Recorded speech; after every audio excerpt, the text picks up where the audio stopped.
We are very proud to be joined by a very special guest this morning. We've got joining us Mr. Monty Powell. Now, Monty is a well-known songwriter in Nashville circles and in the country music industry, and also just won a fantastic award at the 2009 Nashville Music Awards, Songwriter of the Year.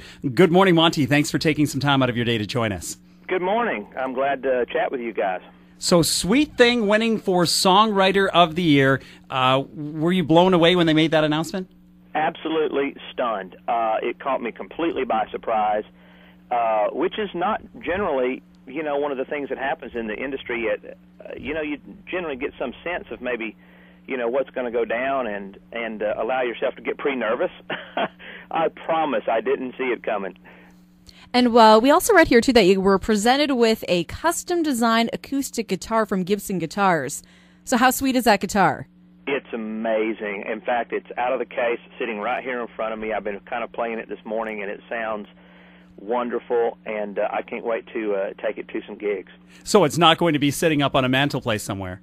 I don't think I'm going to put this one up. This is too nice a guitar just to hang and let it gather dust. So I think I'm going to play this one out some. So let me ask you, what's the process like for you working with somebody like Keith Urban? Well, generally, I have a studio in my house. And I like to have the artists come over here, and I make it really comfortable for them, and they know that it's a really good, creative and safe place for them to come over and work out, their stuff. And so Keith usually comes over here, and, we gather around in a circle. We got drum machines. I have, between me and him, we probably have 100 guitars, and we just fool around and let inspiration take us wherever it wants to go. And what is the songwriting process like when you're working with an artist? Is it different because, you're writing with a specific artist in mind, like you're writing with Keith Urban in mind? Does that change sort of how you approach the songwriting?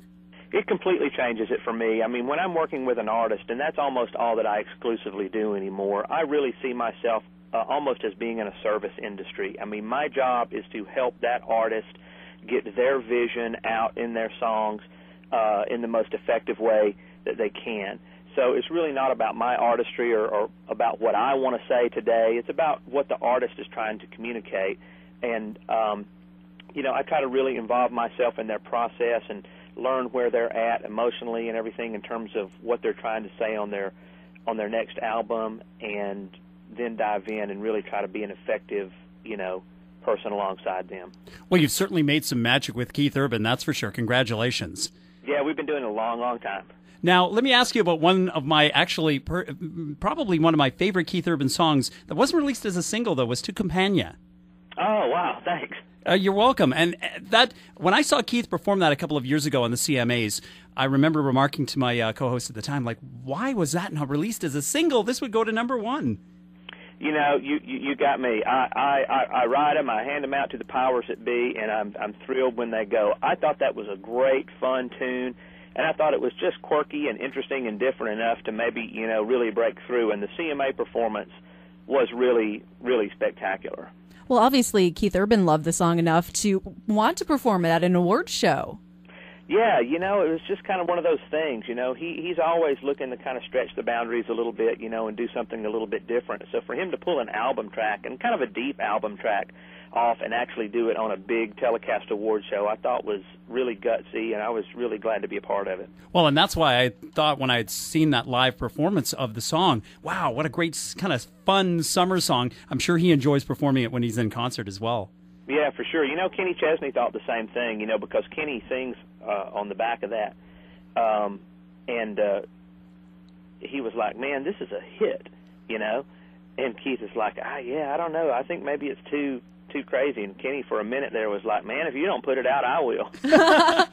Next thing you know, you got them, they're fighting over your songs. Wouldn't that be awesome? Now, who would be your favorite artist to work with so far? Well, Keith is right up there at the top. The guys in Rascal Flatts are dear, dear friends of mine, and I love riding with them. I love going out on the road and hanging out with them. They're a great bunch of guys. And my relationship early on in my career with Diamond Rio was a really special relationship as well, too. Marty Rowe, the lead singer for Diamond Rio, was my roommate in college. And so we really created that whole thing together and had a really great run with them early on, and they were really like family to me. Yeah. Now, well, you're from Georgia, so when you moved to Tennessee to go to college, what was it like? Trying to break into the industry. Living in Nashville. Well, I didn't really know there was an industry, and that's the beautiful thing about Nashville is that when you get here, you can't be here for very long without realizing, hey, there's a music industry. This is a viable career path and something worth going after.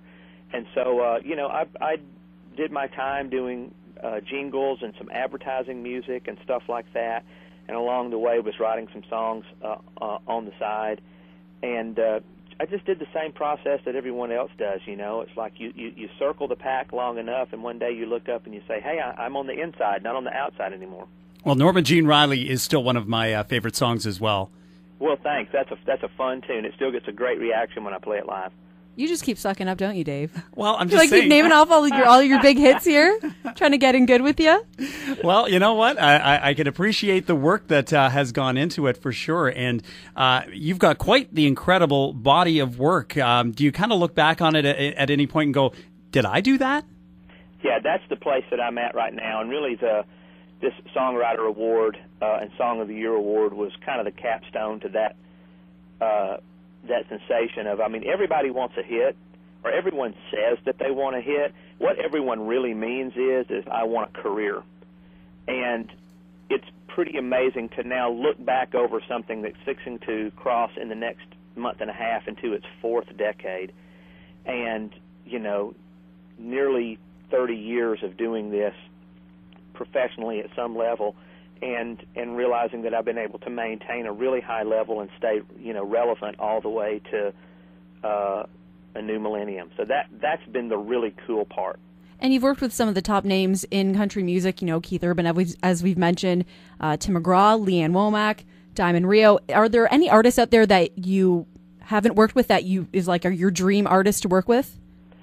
I would love to have something with Ronnie Dunn, and he and I have been writing a little bit, and we, even though I had a #1 record on Brooks and Dunn, I've never written anything that Ronnie put out or sang, and so I'm really excited about that. That's actually a sort of a new writing relationship for me, and I just think it would be awesome to write something with Ronnie and get it out.